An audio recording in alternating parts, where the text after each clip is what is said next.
বহুতে কোৱা আমি যেতিয়া গুৱাহাটী প্ৰথম আহিছিলোঁ আমিও কোৱা শুনিছিলোঁ যে জংকী বৰঠাকুৰৰ লগত আপোনাৰ এটা সম্বন্ধ আছিলে এইটো কথাটো কিমান দূৰলৈকে সত্য কথাটো সত্য জীৱনৰ এই বয়সত আহি মই যদি উভতি চাওঁ তো জীৱনত কিছুমান এনেকুৱা ঘটনা হয় যাক অস্বীকাৰ কৰিব নোৱাৰি তো এই ঘটনাটো মোৰ জীৱনত যিটো ঘটনা ঘটি গ'ল এইটো আচলতে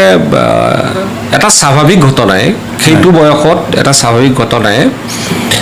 তেওঁৰ সৈতে মোৰ এটা সম্পৰ্ক আছিল মানে অকণমান অসুবিধা হৈছিল খেলিমেলি হৈছিল কিন্তু পাছত সকলো ঠিক হৈছিল মানে ধৰতে কিন্তু ভাগ্যৰ হেৰি দুৰ্ঘটনাটোত যিহেতু আপুনি আছিলে অকণমান একচুৱেল কাহিনীটো কি আছিলে গোটেই দুৰ্ঘটনাটো প্ৰকৃত সত্যখিনি কি আছিলে অকণমান জনাব নেকি ৰাইজক মোৰ যিমান দূৰ মনত পৰে মই জনাইছোঁ আৰু তো সেইদিনাখন আমাৰ আগদিনা ঢেকীয়াজুলিত প্ৰগ্ৰেম আছিল ঢেকীয়াজুলিৰ ওচৰে পাজৰে তেজপুৰ ঢেকীয়াজুলি হয় তো তেতিয়া শান্তনু বৰুৱাই জুবিনৰ লগত গীটাৰ বজাইছিল তো আমাৰ গ্ৰুপটো এনআৰ বুলি ছুপাৰ এখনত যায় গোটেই গ্ৰুপটো আগদিনাই গৈ সেই য'ত শ্ব' হ'ব তাতে থাকে তাৰ পৰা তেওঁলোকে দিনত চাউণ্ড টাউণ্ড চেক কৰে এইবিলাক কৰে আৰু জুবিন মই জংকী জয়ন্ত পাত্ৰ পবিত্ৰ আমি এখন গাড়ীত যাওঁ বেলেগকৈ কেতিয়াবা পবিত্ৰ আৰু মই আগতে যাওঁ দূৰত প্ৰগ্ৰেম থাকিলে দুদিন আগতে গৈ সেই জেগাটোৰ ভেনুটো চাই তাত ক'ত চাউণ্ড হ'ব কিবা এইবিলাক ঠিক কৰোঁ তেনেকুৱা মেনেজমেণ্টটো আমিয়ে কৰিছিলোঁ পবিত্ৰই মানে 100% কৰিছিল পবিত্ৰৰ লগত মই চাই দিছিলোঁ আৰু কমিটিৰ লগত কথা পতা এনেকুৱা তাৰপাছত আমাৰ শেষ প্ৰগ্ৰেম আছিল চতিয়াত তো আমি সেইদিনাখন কাজলদাৰ ঘৰত আছিলোঁ কাজলদা খুব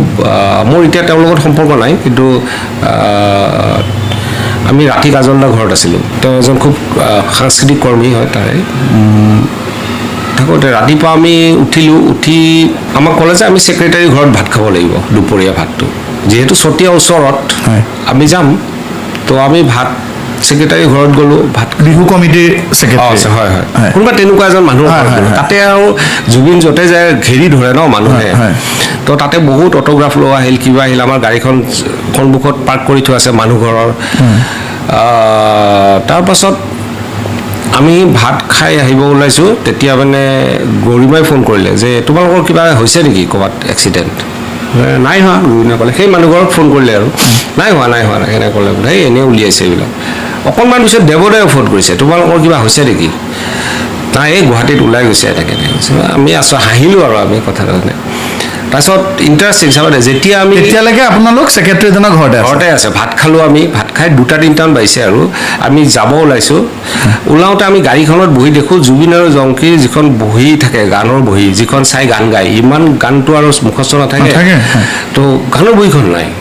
ক'ত গ'ল গানৰ বহিখন পিছফালে চিটত থৈ দিয়া আছিল এই যে অট'গ্ৰাফ ল'ব আহিছিল কোনোবা ল'ৰা ছোৱালীয়ে কোনোবাই লৈ গ'ল এতিয়া গানৰ বহিখন কাজলদাৰ হোৱা দোৱা লাগিল সেইখন নহ'লে কেনেকৈ গান গাব তো সেইখন বিচাৰোঁতে আমাৰ এঘণ্টামান দেৰি হৈ গ'ল আমি নাপালোঁ সেইখন তো গ'ল্ডি মানে জুবিনে ক'লে যে হেৰি এটা কাম কৰিবা জয়ন্ত তোমালোক আগে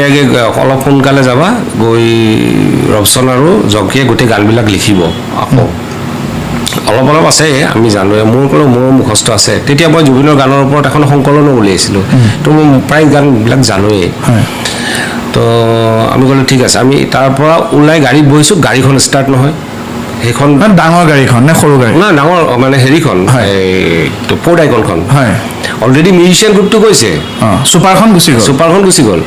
ছুপাৰখনে তাত ভাত খোৱা নাই তেওঁলোকে হোটেলৰ পৰা ডাইৰেক্ট চতিয়া যাব আৰু তাৰপিছত গাড়ীখন ষ্টাৰ্ট নহয় কি আচৰিত তাৰপিছত জয়ন্ত পাত্ৰই আকৌ কোনোবা লগত বাইকত গৈ মেকানিক এজন আনিলে এইবিলাক কৰোঁতে আৰু এঘণ্টামান গ'ল গাড়ীখন চুই দিলে ষ্টাৰ্ট হৈ গ'ল কৈছোঁ কি হ'ল সুধিলোঁ নাই একো হোৱা নাছিল কিবা বেটাৰীটো কাম কৰা নাছিল নেকি এনেকৈ ক'লে নতুন গাড়ী এখন আকৌ আমি তাৰ পৰা ৰাওনা হৈ তেজপুৰৰ মিছন চাৰিআলিত দেখিলোঁ আমাৰ এনআৰৰ ছুপাৰখন তাত ৰখি আছে আমি গৈ পিছফালে ৰখাই দিওঁতে গোটেই মিউজিচিয়ানবিলাক নামি আহিল পবিত্ৰ সেইখন গাড়ীত আছিল ক'লে কি হ'ল বোলে গল্ডি কি আহি পোৱা নাই শান্তনু আহি পোৱা নাই তাক ৰখি আছোঁ ঘৰৰ পৰা ওলাইছে আহি পোৱা নাই তেতিয়া ক'লে ঠিক আছে আমিও ৰখি দিছোঁ তেতিয়াহ'লে এনেকৈ ক'লে আমিও গাড়ীখনৰ পিছফালে বহিলোঁ তো অলপ দেৰি বহাৰ পিছত জুবিনে ক'লে মই গাড়ীৰ পৰা আহি আছোঁ গাড়ীত গুচি গ'ল তো আগৰ ছিটটো খালী হৈ গ'ল মই আৰু জংকি পিছফালে আছিলোঁ তাৰপিছত বহুত দেৰি হোৱাৰ পিছত যেতিয়া আহা নাই আমি তিনিওটা কিবা কথা পাতি আছিলোঁ আহা নাই পিছত মই গ'লোঁ আকৌ নামি মই গৈ জুবিনক মই উঠাৰ লগে লগে জুবিনক কৈছোঁ তুমি আকৌ কিয় আহিলা বাছত এই আমি আজি লাষ্ট ফাংচন এই বছৰৰ লাষ্ট শ্ব' মই এইখিনি এওঁলোকৰ লগতে যাম পবিত্ৰই ক'লে তুমি যোৱা তুমি তোমালোক গৈ থাকা যেন গৈ থাকা গানকেইটা লিখিব লাগিব গৈ থাকা মই ঠিক নামি সেই দৰ্জাৰ মুখ পাইছোঁ শান্তনু আহি পাইছে শান্তনু ক'লে কি হ'ল বোলে এই নাই থ'ব অহা ল'ৰাজনে দেৰি কৰিলে এনেকৈ তেতিয়া এনেকুৱা কমিউনিকেশ্যন নাছিল ন তাৰপিছত তেওঁলোকৰ গাড়ীখন আগতে ষ্টাৰ্ট দিলে তো মই নামি আহিলোঁ মই পিছফালে বহিলোঁ তো এনাৰ ছুপাৰখন আমাৰ আগত গৈ আছে আমি এনাৰ ছুপাৰখনৰ পিছফালে সেই তাত ব্ৰিজ এখন আছিল বালিপাৰাত হয় অপজিট ছাইডৰ পৰা ট্ৰাক এখন আহিছিল সেই ট্ৰাকখনে ভাবিলে যে মই কিবা ভুল হ'ল তাৰ নদীত পৰি যাম নেকি আমাৰ ফালে বেছিকৈ কাটি দিলে যাওঁতে সেই কলিজনটো হ'ল আৰু ইণ্টাৰেষ্টিংলি মই যেতিয়া সেই গাড়ীখন পাওঁ মই দেখিলোঁ জংকি আগত বহি আছে জয়ন্ত পাত্ৰৰ লগত কথা পাতি আছে মই তাক সুধিলোঁ তুমি আগত কিয় গ'লা কৈছে এইখিনিহে ওচৰ আৰু মই আগত বহি যাওঁ এনেকৈ ক'লে আৰু মই পিছফালে অকলে থাকিলোঁ আৰু মই তেতিয়া ক'লে মই অলপ ৰেষ্ট লওঁ দেই টোপনি ধৰিছে ভাত খাই মোৰ বিৰাট টোপনি ধৰে ৰাতি টোপনি ক্ষতি হয় ন তো মই পিছৰ ছিটটোত শুই গ'লোঁ তো যেতিয়া গাড়ীখন মুখামুখি সংঘৰ্ষ হ'ল তেতিয়া গাড়ীখন ওপৰেদি উঠি গ'ল আমাৰ আৰু মই সেই শুই দিয়াৰ কাৰণে দুটা ছিটৰ মাজত সোমাই গ'লোঁ আচ্ছা পিছত মই গম নাপাওঁ কিন্তু সুধিছোঁ আৰু যে এনেকুৱা গাড়ীখন গোটেই ভাঙি ওলাব লগা হৈছে আমাক পিছত বহুত দিন পিছতহে মই এইবিলাক কথা গম পাইছোঁ সেইটো দুৰ্ঘটনাটো তেনেকৈ হৈছিল দুৰ্ঘটনাটো এই দুৰ্ঘটনাটোৱে আচলতে কিছুমান মই ভাবোঁ দেই এতিয়া উভতি চাই ভাবোঁ যে কিছুমান যে মানুহৰ জীৱনৰ টাৰ্ণিং পইণ্ট থাকে এই দুৰ্ঘটনাটো আমাৰ প্ৰত্যেকৰে জীৱনৰ টাৰ্ণিং পইণ্ট হৈ গ'ল পবিত্ৰৰ মোৰ জুবিনৰ চবৰে কাৰণে টাৰ্ণিং পইণ্ট এটা হৈ গ'ল জুবিনে তাৰ কিছুদিন আগতে নিজৰ মাকক হেৰুৱাইছিল এবছৰ ১.৫ বছৰ আগত তাৰ পাছত আকৌ এইটো ঘটনা হ'ল তো এটা সাংঘাতিক দুখ পালে আমিও নিজে দুখ পাইছিলোঁ কাৰণ মোৰ এই প্ৰগ্ৰামৰ পাছতেই জুবিনৰ বিয়াৰ ডেট লোৱা হৈছিল তাৰপিছত মোৰ বিয়াৰ ডেট লোৱা হৈছিল আমি প্ৰায় মানুহ একেলগে মাতি আছিলোঁ তো মোৰো জীৱনত এটা ডাঙৰ টাৰ্ণিং পইণ্ট আহিল তাৰপাছত মই মানে এই গোটেই ছাবজেক্টটোৰ পৰা আঁতৰি হোৱাৰ দৰেই হ'ল হয় লাহে লাহে পবিত্ৰও অন্য এখন বেলেগ জগতত সোমাই পৰিল আৰু জুবিনেও অন্য এখন জগতত সোমাই পৰিল তেওঁ মুম্বাইত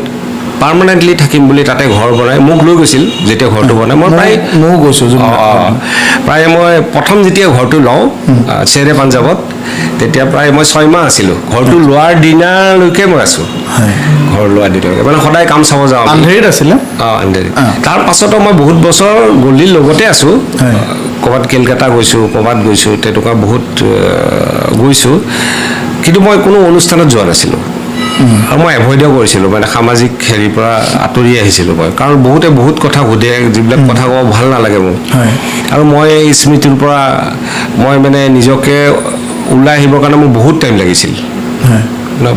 মুখৰ আগত হয় হৈ যোৱা এটা ঘটনা হৈ যোৱা আৰু মোৰ আমাৰ যিজন বন্ধু আছিল জয়ন্ত পাত্ৰ তেওঁৰ কথা নক'লে নহ'ব আজি কওঁ জয়ন্ত পাত্ৰক হয়তো এই মাত্ৰত ইমান চৰ্চাত অহা নাই কিন্তু জয়ন্ত পাত্ৰ আছিল জুবিন গাৰ্গৰ প্ৰাণৰ দৰে মানে জুবিনে আজি কি পিন্ধিব কি খাব ইমান কেয়াৰ লোৱা মানুহ পৃথিৱীত মই কেতিয়াও দেখা নাই ই নিজে নাখাব কিন্তু গল্ডিক খুৱাবই তেনেকুৱা আছিল গা ধুই উঠি কোনটো চাৰ্ট পিন্ধিব ধুবিৰ পৰা ইস্ত্ৰি কৰালৈকে এনেকুৱা মেনেজাৰ জয়ন্ত পাত্ৰৰ দৰে নাই কোনো বন্ধু হয় একেলগৰ ক্লাছমেট কিন্তু ডেডিকেটলি কৰিছিল যাৰ কাৰণে জুবিনৰ পিছত নাহৰ বুলি এলবামটো তেওঁৰ নামত ডেডিকেট কৰিছিল নাহৰটো প্ৰথম উলিয়াইছিল জয়ন্ত পাত্ৰই এটা বছৰহে উলিয়াব পাৰিলে সেইটো প্ৰথম বহুত হিট হৈছিল কেছেটটো প্ৰথম বছৰ পিছৰ বছৰ জয়ন্ত পাত্ৰই নাপালে কিন্তু গল্ডিয়ে এইটো উলিয়াই থাকিলে নাহৰটো প্ৰত্যেক বছৰে তেওঁলোকৰ বন্ধুত্ব আছিল যোৰহাটৰ পৰাই তো জুবিন যেতিয়া মই পাওঁ আমি যেতিয়া ঘূৰি ফুৰোঁ তেতিয়া জুবিন অসমত থাকিলে জয়ন্ত পাত্ৰ জুবিনৰ লগত থাকে আৰু জুবিন মুম্বাইত থাকিলে জয়ন্ত পাত্ৰ মোৰ লগত থাকে তো মোৰ লগতো বহুত ক্ল'জ হৈ গ'ল পবিত্ৰটো থাকেই পবিত্ৰ আৰু মই দিনটো আলোচনীৰ কামত কিবা কামত ব্যস্ত হৈ থাকোঁ ৰাতিখিনি জয়ন্ত পাত্ৰ আৰু জুবিনৰ লগত তেনেকুৱা কাৰণ গল্ডিয়ে দেৰিকৈ শুই উঠে আৰু আমাৰ মেগাজিনৰ কাম ৰাতিপুৱাৰ পৰা আৰম্ভ হয় গতিকে আমাৰ টাইমটো তেনেকুৱা আছিল আৰু তুমি বিশ্বাস কৰিবা যেতিয়া গল্ডি ছুপাৰষ্টাৰ আছিল আৰু মায়া ওলাই গৈছে, মেঘৰ বৰণ ওলাই গৈছে, এইবিলাক ওলাই গৈছে। সেই দিনতো আমি ৰাতি ডিজি মিউজিকত ক'ৰবাত কিবা খাব গ'লোঁ, কোনোবাই মাতিলে ভাত খাব গ'লোঁ, ঘূৰি আহি যদি দেৱতাৰ ঘৰত থাকিলোঁ কিন্তু কেতিয়াবা কি হয় বৰষুণ দিলে ধৰা দেৱতাৰ পানী উঠিল ৰাস্তাত, তেতিয়া পানী উঠে নগ'লোঁ। আমি ডিজি মিউজিকৰ ফ্ল'ৰখনত জুবিনৰ এটা অভাৰকোট আছিল, সি এইটো পাৰি লয়, মোৰ এখন কিবা কাপোৰ এখন আছিলে সেইখন মই পাৰি লওঁ, জয়ন্ত পাত্ৰই কিবা এটা পাৰি লয়, পবিত্ৰ কিবা এটা পাৰি লয়, আমি চাৰিটা তেনেকৈ বোধহয় বহুত বছৰ হৈছোঁ ডিজি মিউজিকত।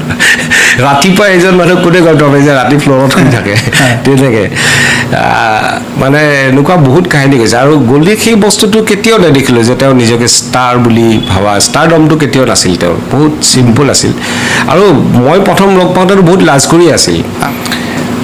সেইটো এটা কথা। আৰু তেওঁ টেকনিকেলিও বহুত চাউণ্ড আছিল, মানে বহুত জানে টেকনিকেলি। আৰু মই কেইটামান কথা কওঁ দেই, এতিয়া বহুতে ভাবে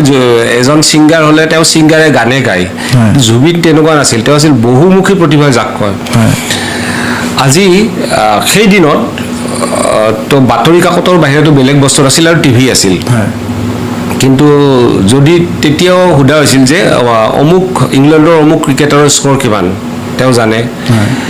গল্ফ খেলৰ ৰুল জানে, এইমাত্ৰ পৃথিৱীত আৱিষ্কাৰ হোৱা এটা মেডিচিনৰ কথা কৈ দিব, এনেকুৱা মেডিচিন। আমি কেতিয়াবা পবিত্ৰ তুমি ইমান খবৰ ক'ত ৰাখা? মই ফ্লাইটত যাওঁতে ক'ৰবাত পঢ়ি লওঁ, নহ'লে ক'ৰবাত ঘৰত থাকিলে কিবা পালে পঢ়োঁ। তেওঁৰ মেমৰিটো আছিল ফটোজেনিক মেমৰি, মানে তেওঁ যি দেখিলে যি শুনিলে সেইটো ব্ৰেইনত ৰৈ যায়। আৰু যাৰ কাৰণে তেওঁ শব্দৰ ভাণ্ডাৰ আছিল, যিটো তেওঁৰ পিতৃ কপিল ঠাকুৰৰ পৰা উত্তৰধাৰীকৈ সূত্ৰে পাইছে। পাপু মানে শ্ৰদ্ধাৰ কপিল ঠাকুৰদেৱ, তেওঁতো বিদগ্ধ পণ্ডিত, গতিকে তেওঁৰ লগত থাকোঁতে জুবিনৰ হয়তো জীৱনৰ প্ৰথম চোৱাত যথেষ্ট কিতাপ পঢ়িছে, যাৰ কাৰণে তেওঁ শব্দৰ গাঁথনি চাব হয়। কেতিয়াবা ময়ো জুবিনদাৰ লগত বহুত বছৰ পাৰ কৰিছোঁ। কেতিয়াবা আমাক এনেকুৱাকৈ ঘপকৈ মোক কিতাপ এখনৰ নাম কৈ দিয়ে যে আমুক কিতাপখন পঢ়িম, দাদা মই ইংৰাজী পঢ়া ইমান ভাল নহয়, ইমান মই ইংৰাজী কিতাপ নপঢ়োঁ, এখন পঢ়িবিচোন। আৰু এতিয়া সেই কিতাপবিলাক আমি চাওঁ, মানে কি লেভেলৰ কিতাপ আমাক একচুৱেলি পঢ়িবলৈ কৈছিলে। কিন্তু আৰু মই নিজে লগত থাকোঁতেনো দেখিছোঁ জুবিনদাৰ কিতাপ পঢ়া, বহুত কিতাপ তেখেতে পঢ়ে। আৰু কিতাপ পঢ়িব মানে ইমান সময় নাপায় যে। মোক সোধে অসমীয়া গল্পৰ ট্ৰেণ্ডত নতুন ভাল গল্প কোনে লিখিছে, মই কওঁ মনোজ দাই লিখে, কওঁ। তাৰপিছত এনেকৈ ৰাইটাৰবিলাকৰ নাম কওঁ, কৈছে এটা গল্প কোৱাচোন মোক। মই আকৌ মনত কি পঢ়িছিলোঁ মনত পেলাই ৰাতি ক'ৰবাত ধৰা গ'লোঁ, এই জুইৰ কাষত বহিছোঁ, মই আকৌ গল্পটো কওঁ যে এনেকুৱা কৈছে, বঢ়িয়া লিখিছে, এইটো মই পঢ়িম। আৰু কেতিয়াবা কওঁ ন এইটো মই ক'ৰবাত আগতে শুনিছোঁ, এইটো কাহিনী মই শুনিছোঁ, তেনেকৈ কওঁ কেতিয়াবা। আমি সেইবিলাক কথা আলোচনা কৰিছিলোঁ তেতিয়া, কাৰণ তেওঁৰ ইমান পঢ়িব ইমান সময় নাছিল, যিখিনি পঢ়ে মানে। আৰু হয়ো বহুত বিজি চিডিউলত থাকে, এদিনত মিনিমামটো 28টা গানলৈকে গোৱা ৰেকৰ্ড আছে। মই থাকোঁতে তাতকৈ বেছি গান গাইছে কিজানি, কিন্তু মিনিমামটো এভাৰেজ ৰেকৰ্ডিং 10-12টা থাকে। অৰুণাচলী, বড়ো, অসমীয়া, নেপালী, কিমান যে ষ্টুডিঅ'ত আহি মানুহ ভৰ্তি হৈ থাকে পুৱাৰ পৰা। তেওঁ সাৰ পাব, এটাৰ পিছত এটা গান গাই থাকে। আৰু এনেকুৱা অদ্ভুত কেপাচিটি, নে তেওঁ অৰুণাচলী জানে নে তেওঁ বড়ো ভাষা জানে, কিন্তু যিটো ভাষাতে গান গায় প্ৰনাউন্সিয়েশ্যন, প্ৰডিউচাৰে কয় যে আমাৰ বড়ো ভাষাতে এনেকুৱা গাব নোৱাৰে, অৰুণাচলী ভাষাতে এনেকুৱা গাব নোৱাৰে, ইমান ধুনীয়া প্ৰনাউন্সিয়েশ্যন তেওঁ। আৰু সেইটো গড গিফ্টেড, আৰু তেওঁক শিকাই থাকিব নালাগে, এবাৰ চালে এবাৰ শুনিলে হুবহু গাই দিব, তাতকৈ বেছি ভাল গাই দিয়ে। এই যিটো প্ৰতিভা তেওঁৰ, এইটো মইতো ইমান ছিংগাৰ লগ পোৱা নাই, কিন্তু বাকী মই কাৰো ক্ষেত্ৰত দেখা নাই। এটা গান গাওঁতে চবেই 2-3 ঘণ্টা লগায়ে, কিন্তু তেওঁ hardly 6-7 minute, 8 minute, 10 minute, maximum 10 minute তেনেকুৱা আছিল তেওঁ। আৰু এই চিনেমাৰ পোকটো সোমাল প্ৰথম, মানে তেতিয়া তুমি মোৰ মাথো মোৰ প্ৰথম মোক এদিন ক'লে, প্ৰথম ৰাতি ক'লে যে চিনেমাখন কৰিম বুলি ভাবিছোঁ মই, ফাইনেল। মই বোলো মই আৰু নাজানো কোনে কি হ'ব। মই ক'লোঁ হিৰ' কোন হ'ব? কৈছে মই হ'ম আকৌ হিৰ'। মই কৈছোঁ তুমি হোৱাতকৈ যতীনক লোৱা, এনেকৈ ক'লোঁ। নাই যতীনো থাকিব, যতীনো হিৰ' হ'ব। মই তেতিয়া ভাবিলোঁ কিবা চিনেমা হ'ব নেকি বুলি। স্ক্ৰিপ্টটো লিখি আছোঁ, ৰ'বা আমি কাইলৈৰ পৰা স্ক্ৰিপ্টটো আৰম্ভ কৰিম, তুমি আবেলি সোনকালে বহিবা, তুমি মই পবিত্ৰ বহি লিখিম। প্ৰথম দুদিনমান স্ক্ৰিপ্ট লিখোঁ আৰু 2 মাহ কোনো খা খবৰ নাই আৰু ক'ৰবাত ফাংচনত গ'লোঁ কিবা হ'ল আকৌ 2 দিনমান লিখিলোঁ আগৰখিনি বিচাৰি নাপাওঁ ক'ত লিখি থ'লোঁ তেনেকুৱা হ'ল তাৰপাছত সেই সময়খিনিত কি হ'ল কমপ্লিট মেগাজিনখন মই অকলে কৰিব লগা হ'ল পবিত্ৰ এটা মানে জুবিনৰ কমপ্লিট দায়িত্ব লৈ ল'লে আৰু পবিত্ৰ সম্পাদকীয়টোহে লিখে বাকীখিনি মোৰ দায়িত্ব মই লাহে লাহে একেলগে থাকোঁ কিন্তু মই স্ক্ৰিপ্টত টাইম দিব নোৱাৰা হ'লোঁ মই এতিয়া ভাবোঁ দেই স্ক্ৰিপ্টখন মই থকা হ'লে চাগে মই এনেকুৱা হ'ব দি দিলোঁ আৰু অলপ ভাল কৰিলোহেঁতেন তো তেওঁলোকে অসীম বৈশ্য আছিল অসীম বৈশ্য তেওঁলোকে মিলি স্ক্ৰিপ্টখন লিখিলে কিন্তু বহুত শ্ল' প্ৰচেছ হৈছিল মানে দেৱদাই তেতিয়াই বিৰক্ত হৈছিল যদি ইমান দীঘলীয়া স্ক্ৰিপ্ট কি লিখি আছে এওঁলোকে তেনেকৈ ভাবিছিল কিন্তু কথাটো এইটো নহয় মানে স্ক্ৰিপ্ট লিখা কম হয় এই লিখি থাকোঁতে কোনোবা প্ৰডিউচাৰ আহিল কোনোবা আহিল কথা পাতি গ'ল বোলে অমুকত ডিজে চিত্ৰাত ৰেকৰ্ডিং আছে অডিটত ৰেকৰ্ডিং আছে গুচি গ'ল জুবিন সেইদিনা তাতেই তেনেকুৱা আছিল তো কিন্তু তেওঁৰ চিনেমাৰ প্ৰতি যিটো আগ্ৰহ বহুত আগৰ পৰা আছিল আমি যেতিয়া আমাৰ গণেশগুৰিত দাদা এজন আছে ৰাণা কলিতা বুলি মৌচুমী বিবাহ ভৱন মৌচুমী টেণ্ট হাউচ প্ৰপাইটৰ তো ৰাণাদা আমাৰ গুৰুৰ দৰে আছিল জুবিনৰ একদম নিজৰ ককায়েকৰ দৰে আৰু তো ৰাণাদাক জুবিনে মোক চিনাকি কৰা দিছিল তো পবিত্ৰ মই জয়ন্ত আৰু তেওঁলোকৰ ৰাণাদাৰ ভায়েক বাবা আমি 4টা আমি ষ্টুডিঅ'ত কাম শেষ কৰি তেওঁলোকৰ ঘৰত যাওঁ গণেশগুৰিত গৈ তেতিয়া VCD আছিল নহয় বাবাক আগতে কৈ থয় জুবিনে তই কালি এখন চিনেমা বিচাৰি আহিবি সি আনে আমি গোটেই ৰাতি চিনেমাখন চাওঁ মই অলপমান চোৱাৰ পিছত মোৰ ইমান ভাগৰ লাগে মই শুই যাওঁ জুবিনে কিন্তু চিনেমাখন 2-3 বাৰ চাই পোহৰ হ'লেকে মই দেখুৱাই তুমি চাই আছে এতিয়াও কৈছে তাৰপিছতে শুব আমি তেতিয়া উঠিব লাগে আমি গুচি আহোঁ তাতে ভাত পানী খাই তেনেকৈ গুচি আহে আমি ৰাতিপুৱা ব্ৰেকফাষ্ট খাই গুচি আহোঁ তো ৰাণাদাৰ মা ৰাণাদাৰ পৰিয়াল আমাৰ কাৰণে মানে এতিয়াও নিজৰ ঘৰৰ দৰে আমাক বহুত মৰম কৰিছিল আৰু এটা এনেকুৱা সম্পৰ্ক আছিল তেনেকুৱা সম্পৰ্ক জুবিনৰ বহুত কেইখন ঘৰৰ লগত আছিল দেই তেতিয়াৰ দিনত আৰু জুবিনৰ কাৰণে আমাৰো হৈছিল তেনেকুৱা দিগন্ত শৰ্মা দা বহু গীটাৰিষ্ট জুবিনৰ লগত গীটাৰ বজাইছিল দিগন্ত শৰ্মা দা তেনেকুৱা আৰু আছিল কেইঘৰমান শিল্পী হিচাপে তেওঁৰ যিটো প্ৰতিভা সেইটোতো আমি সন্মান কৰিবই লাগিব আৰু এজন শিল্পীৰ অৱৰ্তমানত তেওঁ কি ষ্ট্ৰাগল কৰি আহিছে নজনাকৈ কথা কোৱাটো ভুল আজি জুবিন নথকা অৱস্থাত মই খুব সামাজিক মাধ্যমত নাথাকোঁ কিন্তু মই সামাজিক মাধ্যমত কেইদিনমান আগলৈকে খুব সক্ৰিয় হৈ আছিলোঁ মানে মই কমেণ্ট কৰা নাছিলোঁ কিন্তু চাইছিলোঁ কোনে কি কয় তাত মই কিছুমান বহুত নিগেটিভ বস্তু দেখিছিলোঁ সেইবিলাক মানুহ আচলতে একোৱেই নাজানে জুবিনৰ বিষয়ে একোৱেই নাজানে আজি বহুত দিগ্গজ সাংবাদিক যি জুবিনৰ বন্ধু বুলি দাবী কৰে সেই বন্ধুবিলাকে জুবিনৰ প্ৰধান শত্ৰু আছিল জুবিনক প্লেটফৰ্ম দিয়া নাছিল তেওঁলোকে বহুত কাহিনী আছে একমাত্ৰ বিদ্যুৎদাৰ বাহিৰে বিদ্যুৎদাৰ বাহিৰে কোনো সাংবাদিকৰ লগত জুবিনৰ কোনো লেনদেন নাছিল বহুবাৰ কাজিয়া হৈছিল জুবিন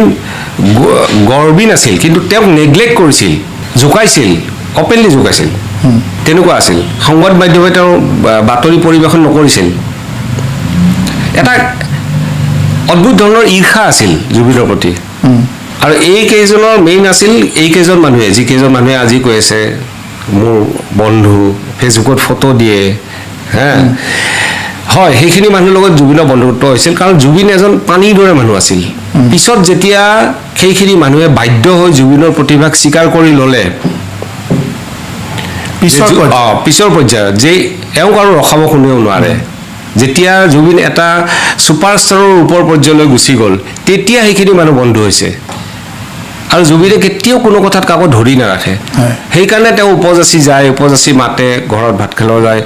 সেই পিছতহে তেওঁলোকে এইবিলাক ফটো উঠিছে তাৰ আগৰ ফটো দেখুৱাওক প্ৰথম ষ্ট্ৰাগল অৱস্থাত সেইখিনি মানুহৰ লগত কোনো নাই তেওঁলোক বৰঞ্চ তেওঁলোকে সদায় নিগেটিভ কমেণ্ট কৰিছিল জুবিনক পিছফালৰ পৰা টানিছিলে এই ঘটনাটো ঘটিছিল একদম তুমি মোৰ মাথো মোৰ চলালৈকে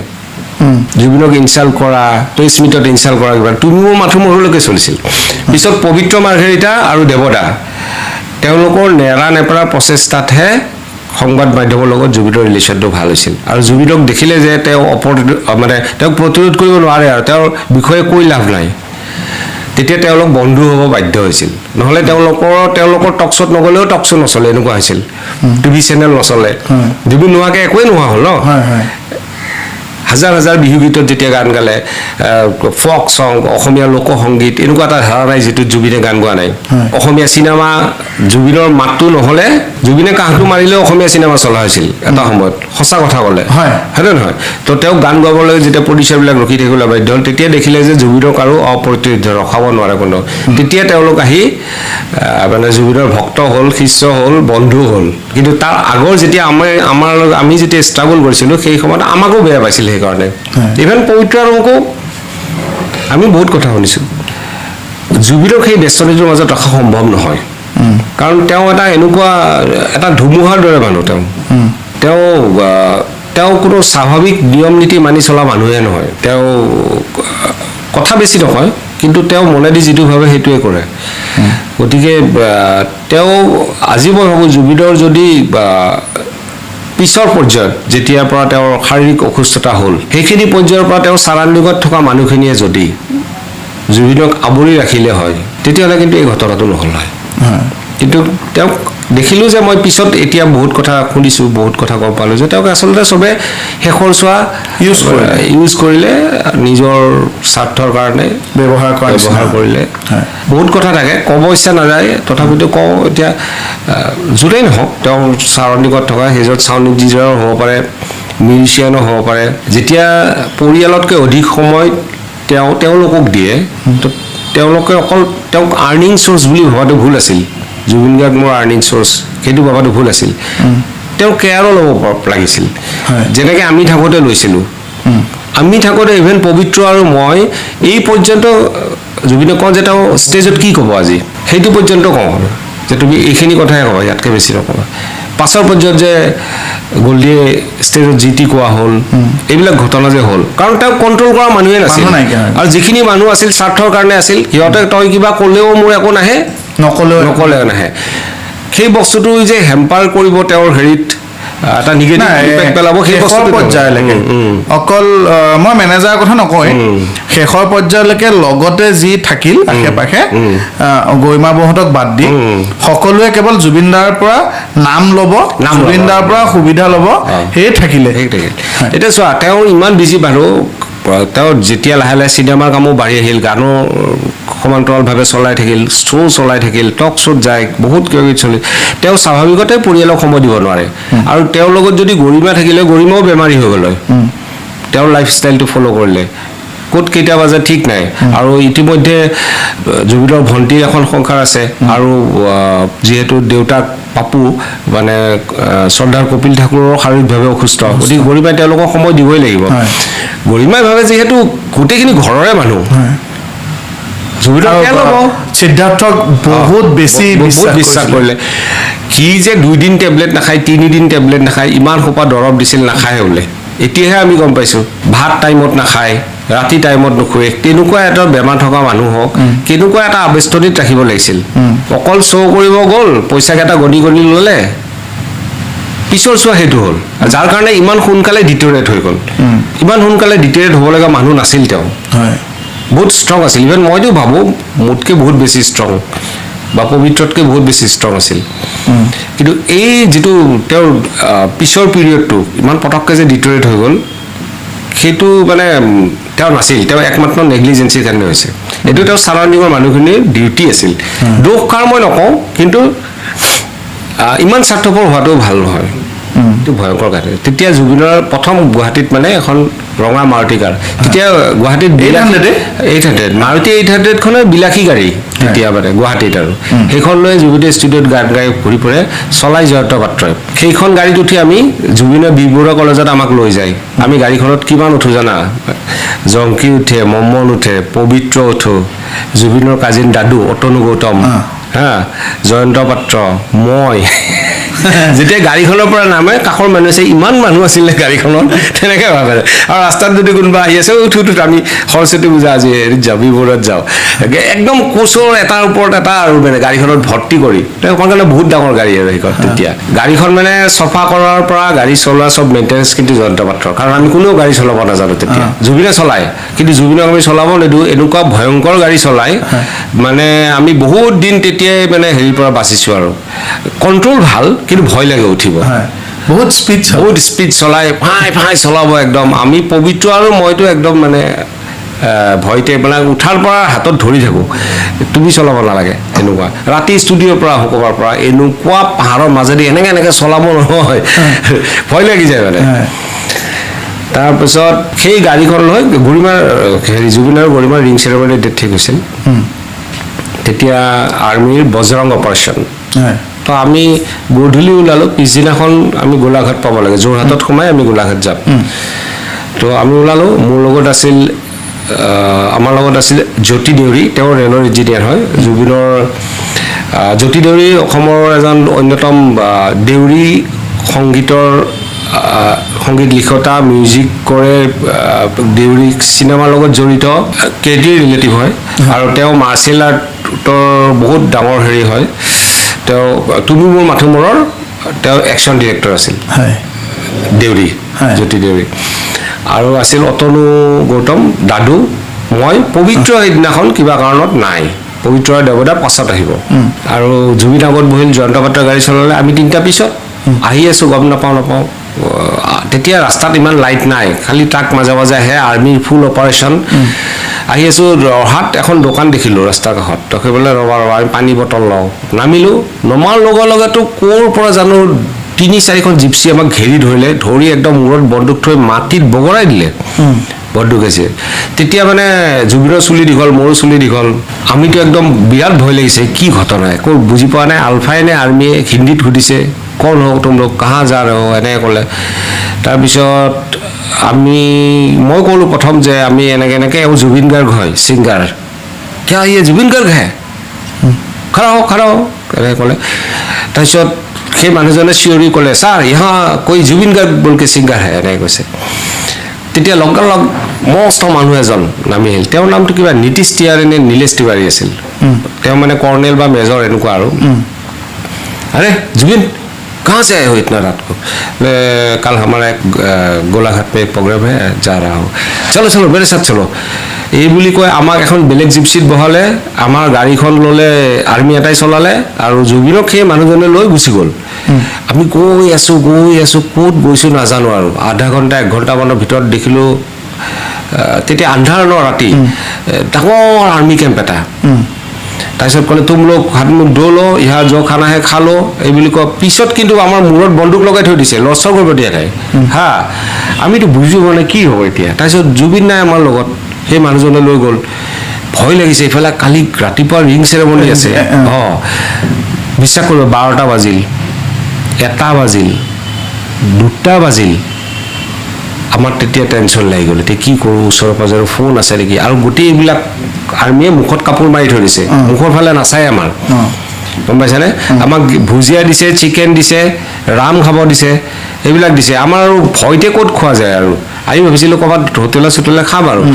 তেনেকৈ আমি কেইটা টেবুলত বহি আছোঁ টোপনিও ধৰিছে ভয়ো লাগিছে গ'ল ক'ত লৈ গ'ল আৰ্মিৰ কথা তে ডকাই দিয়ে নে কি এনেকুৱা আমি তেতিয়া ইমান নাজানো ন বস্তুবিলাক 3টামান বজাততো আহিছে জুবিন আহি কৈছে সেই মানুহজনে কৈছে চলো हम तुमको छोड़ के आता है এনেকৈ কৈছে জুবিনে কৈছে नहीं सर जरूरत नहीं हम लोग खुद चला जाएंगे আমি দৌৰিকে সেই গাড়ীখনত বহিছোঁ তেতিয়ালৈকে সোধা নাই কি হ'ল ইমান দেৰি ক'ত আছিলা তাৰপিছত আৰ্মিয়ে আমাক বহুত দূৰলৈকে আগুৱাই থৈ গৈছে পিছত যেতিয়া সিহঁত পাছ এৰিছে তেতিয়া সুধিলোঁ কি হ'ল তোমাক ক'ত লৈ গ'ল সেই কৈছে নক'বা মই এনেকুৱা কামোৰ জীৱনত খোৱা নাই সিহঁতে ক'ৰবাত মানুহ মাৰি আহিছে গোটেই হাতে চাতে তেজ চাৰ্টাতে তেজ লাগি আছে এইবিলাক ধুলে বোলে ধুই উঠি গলি কৈছে আমি আমাৰ নিজৰ পৰিয়ালক এৰি নিজৰ প্ৰাণ হেৰি কৰি দেশ ৰক্ষাৰ কাৰণে এটা যুদ্ধ কৰি আছোঁ হা তোক মোৰ ভাল লাগিছে এইকাৰণে ভাল লাগিছে জিন্তু গগৈৰ হেৰিত গান গাইছ আলফাৰ এগেইনষ্টত গৈ আৰু তোৰ সেই মিটিংখনত ময়ে আছিলোঁ তোক স্বীকৃতি দিয়াৰ কাৰণে মই সেইকাৰণে তোক চিনি পালোঁ আজি যদি তহঁতে এনেই আহিলি হয় তহঁতকেইটাৰ অৱস্থা কিন্তু বেয়া হ'ল হয় ক'ত নি কি কৰিলে হয় একো ঠিক নাই আৰ্মিয়ে কৈছে আৰু যদি বেলেগ ল'ৰা হ'ল হয় ক'ত নি তই কাৰণেহে বাচিলি আৰু কাৰণ আমি এনেকুৱা গধূলি পিছত এনেকৈ আমি হেৰিয়ে নকৰোঁ নেক্সট টাইম তই যদি ক'ৰবাত যাৱ কিবা কৰা মোক ফোন কৰিবি তাৰপিছতহে তই হেৰি কৰিবি আৰু তই যাওঁতে যেতিয়া ঘূৰি যাবি তহঁত তেতিয়া মোক ইয়াতে ৰিপৰ্ট কৰি যাবি তহঁতে যে ছেফলি গৈ পাইছ যেতিয়া ঘূৰিবি আৰু তাৰপিছত আমি যে ওলাই উফ ৰাম কেনেকুৱা মানে আমাৰ ৰিলেক্স হৈছে মই কৈছোঁ তোমাক কিবা কৰিছে নেকি কৈছে নাই একো কৰা নাই মানে সি তাৰ ট্ৰেজেডি ফালি আছে মদ খাই আছে ট্ৰেজেডি ফালি আছে মই কাষত বহি আছোঁ উঠি যাওঁ বুলি ক'ব নোৱাৰোঁ চাৰিওফালে বন্দুক লৈ মানুহবিলাক ৰখি আছে আৰু এইবিলাক মানে এটা সন্ত্ৰাসৰ পৰিৱেশ আৰু তেওঁলোকে কথা মই যেনেকৈ নৰ্মেলি কৈছোঁ তেনেকৈ নকয়তো একদম অতি উচ্চ স্তৰত আৰু অসভ্য ভাষাই দি কথা কয় তাৰ সিদিনাখন মানে এনেকুৱা আছিল পৰিৱেশটো মানে ভয়ংকৰ পৰিৱেশ আৰু ৰাতিপুৱা কেতিয়া পালেগে তাৰপিছত আমাৰ যোৰহাট পালোঁ হুলস্থুল বোলে তহঁতে ৰাতি আহি পোৱা মানুহ কি হ'ল আমি পালোঁ 10টামান বজাত নেকি 9:10 আহিছে আৰু যোৰহাট পালোঁ যোৰহাটত খং চবৰে যোৰহাটৰ পৰা আকৌ গোলাঘাট গ'লোঁ তাতে গা পা ধুই দেৰি হ'ল ছাৰ গোটেই সিফালে গৰিমাহঁতৰ ঘৰত মানুহবিলাক ৰখি আছে চবে অফেণ্ডেড হৈছে অলপ মানে চবে ভাবিছে এই জুবিন গাৰ্গ কাৰণে বেছি অলপ লেভেল দিছে নেকি এনেকৈ ভাবিছে আৰু তেতিয়াৰ দিনত তো আচল কথাটো আমি কাকো কোৱা নাই আনকি গৰিমাকো কোৱা নাছিলোঁ পাছত গৰিমাই গম পালে কিয় দেৰি হ'ল গৰিমাই বহুত খং কৰিছিল সেইদিনাখন মানে কিয় তোমালোকে কিয় জানাই কালি হেৰি আছে কিয় সোনকালে অহা নাই অমুক তমুকটো কিন্তু আমাক যে বাটত ৰাখি থৈ দিছিল কিডনেপ কৰি দিছিল আমাক আচলতে এটা কথা ক'ব পাৰিছিলোঁ আমাক যেতিয়া আৰ্মি কেম্পত দিছিল আমাক কিন্তু কাপোৰ বান্ধি লৈ গৈছিল তো সেইকাৰণে আমি বেছি ভয় খাইছিলোঁ জুবিনক নিয়া নাই তেনেকৈ জুবিনক এখন বেলেগ জিপচিত লৈ গ'লোঁ আমাক চাৰিটাক পিছফালৰ চিটটোত বহাই লৈ গৈছিল তেনে সেইকাৰণে আমি বেছি ভয় খাইছিলোঁ মানে ভাবিছিলোঁ আজি যদি ইয়াৰ পৰা ওলাব পাৰিলোঁ আৰু নহ'লে মৰিলোঁ এনেকৈ ভাবিছিলোঁ ক'ত তাতে তেওঁলোকে কিবা কৰিলেও একো গম নাপায় আৰ্মি কেম্পৰ ভিতৰত এনেকুৱা কথা সেইটো এটা কাহিনী গৈছে কিন্তু সেই মাৰুতি কাৰখনৰ বহুত স্মৃতি আছিল সেইখন যেতিয়া পাছত বিক্ৰী কৰা হ'ল গলিয়ে বৰ দুখ কৰিছিল কৈছিল মোৰ এখন বিক্ৰী কৰিব ইচ্ছা নাই তাৰপিছত সেই য়েল্ল' কালাৰ অপেল ক্ৰছ এখন লৈছে কিন্তু তেতিয়ালৈকে আপডেটেড হৈ গ'ল আৰু গল্ডি খুব ফেশ্বনেবল মানুহ তেওঁলোকে আৰু মাৰুতি কাৰখনকেও লৈ থাকিব ধন্যবাদ ভিডিঅ'টো সম্পূৰ্ণকৈ চোৱাৰ বাবে আৰু এনেকুৱা ধৰণৰ ভিডিঅ' নিতৌ পাই থাকিবলৈ চেনেলটো ছাবস্ক্ৰাইব কৰি ভিডিঅ'টোত এটা লাইক কৰি দিব লগতে এটা হাইপো কৰিব আজিলৈ ইমানে পুনৰ লগ পাম অন্য এটা ভিডিঅ'ত ধন্যবাদ